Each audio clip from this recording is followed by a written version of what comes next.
माननीय सदस्य बांसुरी स्वराज जी। बहुत धन्यवाद सभापति महोदया। मैं इन तीनों एक कॉन्स्टिट्यूशनल अमेंडमेंट और दोनों बिल्स का समर्थन करने के लिए खड़ी हुई हूं। महोदया, हमारी संस्कृति तो वो है जो अर्धनारीश्वर को पूजती है। भारत की संस्कृति वो है जहां पर लैंगिक समानता एक नया कॉन्सेप्ट नहीं है। हम तो वो है जो कहते हैं कि प्रकृति और पुरुष एक दूसरे के पूरक है। हमारे यहाँ तो शक्ति स्वरूपा माँ दुर्गा की आराधना करी जाती है। भगवान विष्णु का सुदर्शन चक्र, महादेव का त्रिशूल और ब्रह्मा जी का कमंडल, यानी तीनों त्रिदेवों की शक्ति अगर समाहित करना हो तो वो केवल और केवल माँ दुर्गा ही कर सकती है। ये स्तर है नारियों का हमारी संस्कृति में। लेकिन कहीं ना कहीं आक्रांता आए और हमारी संस्कृति का अपभ्रंश हुआ। जहां सम्मान हमारी संस्कृति है, वहीं महोदया नारियों का सशक्तिकरण करना हमारा कर्तव्य है। आज यहाँ पर टीएमसी की एक संसद सदस्य ने कहा इक्वालिटी इज बाय बर्थ। मैं उनकी बात से बिल्कुल सहमत हूं, क्योंकि पुरुष और स्त्री को एक समान तो ईश्वर ने ही बनाकर भेजा है। पर उन्होंने ये भी कहा कि equality can not be given by political exercise. मैं उनकी बात से बिल्कुल सहमत नहीं हूं। महिला आरक्षण की आवश्यकता क्या है, ये मैं कुछ आंकड़े देकर इस सदन के समक्ष रखना चाहूंगी।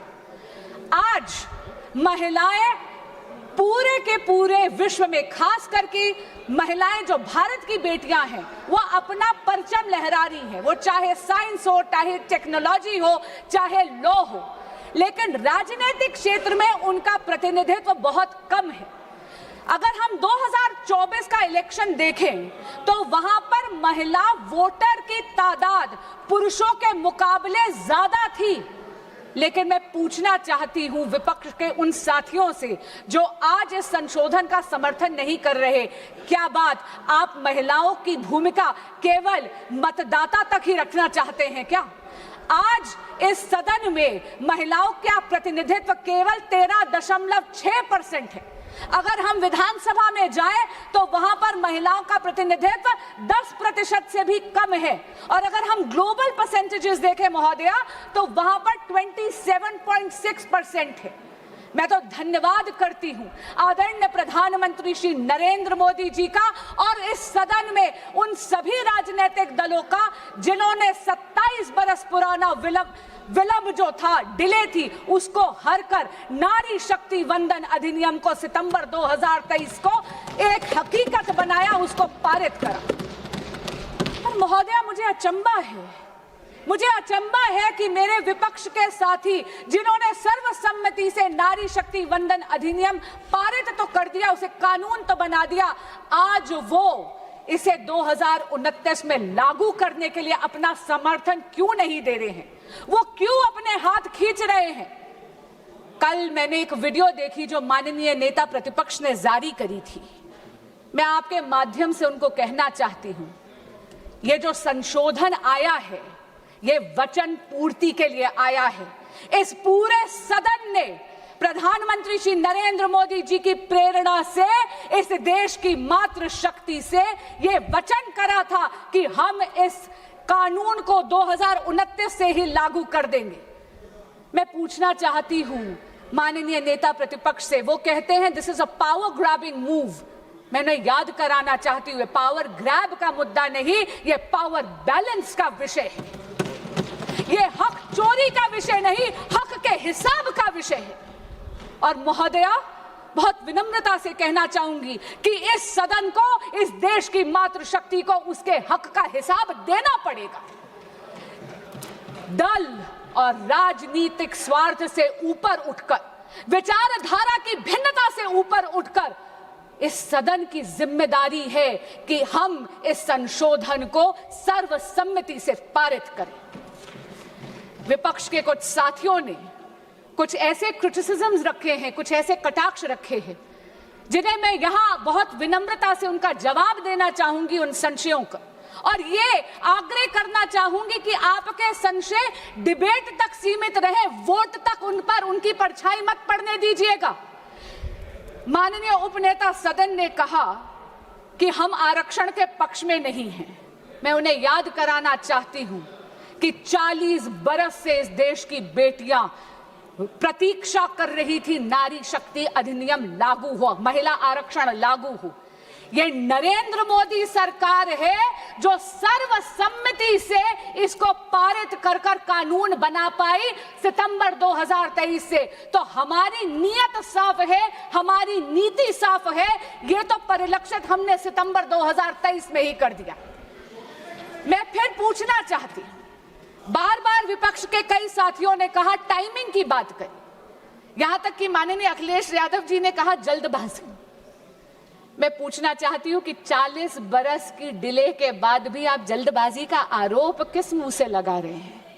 और रही बात इलेक्शन की, महोदय, जब तक कि एक राष्ट्र एक चुनाव का रिफॉर्म इस देश में लागू नहीं हो जाएगा, हमारी पॉलिटी का नेचर ये है कि यहां तो चुनाव हमेशा रहते हैं। मैं आपको एक व्यक्तिगत अनुभव बताती हूं। मुझे अभी 2 साल भी पूरे नहीं हुए एज अ सांसद। जून में 2 साल में कंप्लीट करूंगी, लेकिन बंगाल का चुनाव 7वां चुनाव है जिसमें योगदान करने का मुझे मौका मिल रहा है। इसलिए चुनाव तो यहां चलते रहेंगे, लेकिन चुनाव बहाना नहीं बन सकता हमारे देश की मातृशक्ति का हक मारने के लिए।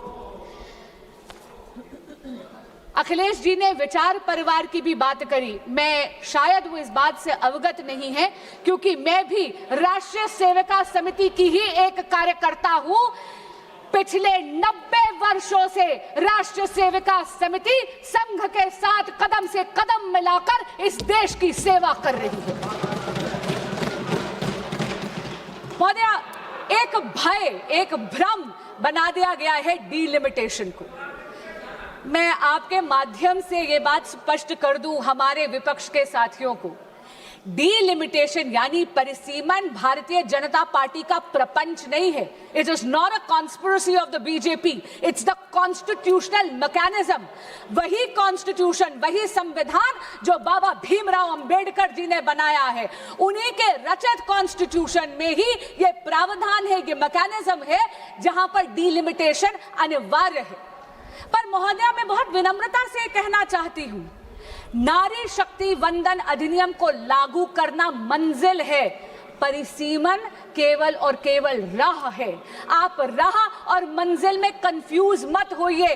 Please do not confuse the road and the destination. Delimitation is only the road, it is नारी शक्ति वंदन अधिनियम, the women reservation which is the destination, and it is high time that we complete that journey to that destination.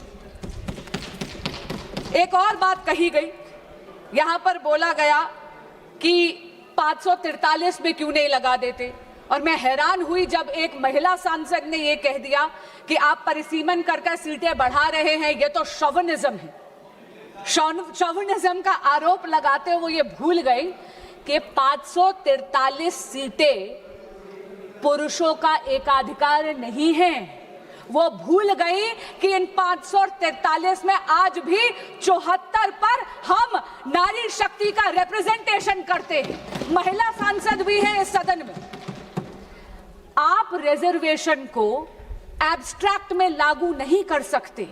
आपको reservation को identified constituencies में ही करना पड़ेगा, और इसीलिए परिसीमन आवश्यक है, सीटों की बढ़ोतरी आवश्यक है। कई लोगों ने पूछा कि आप 543 में ही क्यों नहीं लागू कर देते। मैं याद कराना चाहती हूं कि ये जो अभी कॉम्पोजिशन है 543 सीटों की, ये 1971 के बेसिस से, उनके सेंसस के बेसिस पे है। तब भारत की पॉपुलेशन वाज ओनली 51.4 करोड़। आज भारत की पॉपुलेशन 3 दुगनी हो गई है। हम आज 140 करोड़ का देश है। महोदया, ये सदन अनर्थ करेगा अगर महिला सशक्तिकरण की केवल बात करता है और महिला आरक्षण पॉपुलेशन को रिफ्लेक्ट करते हुए इंप्लीमेंट नहीं करेगा।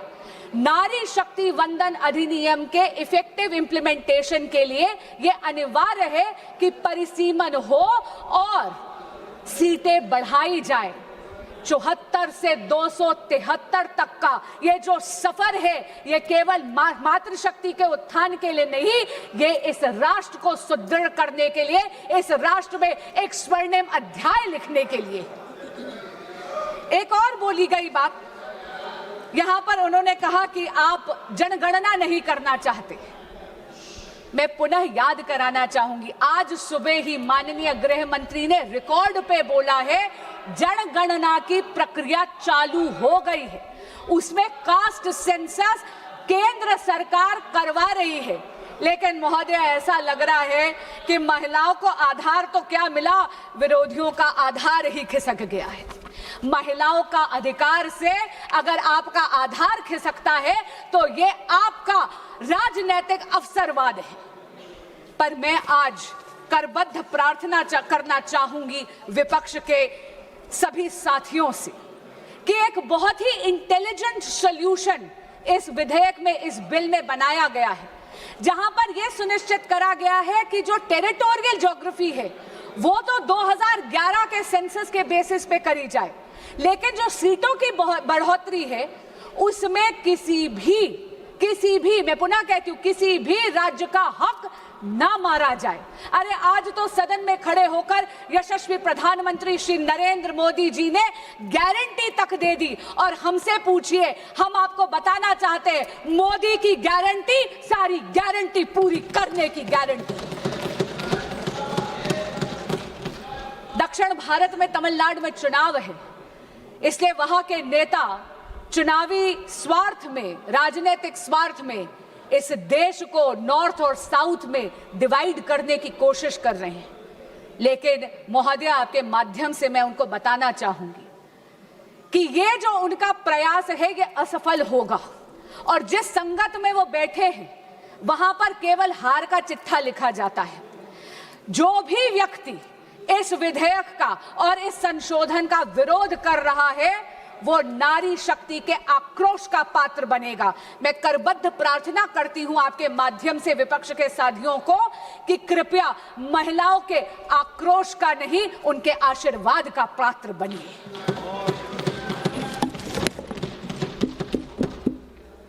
अंत में मैं ये कहना चाहूंगी, फूल नहीं चिंगारी है, फूल नहीं चिंगारी है, ये भारत की नारी है, इनके अधिकार की बारी है।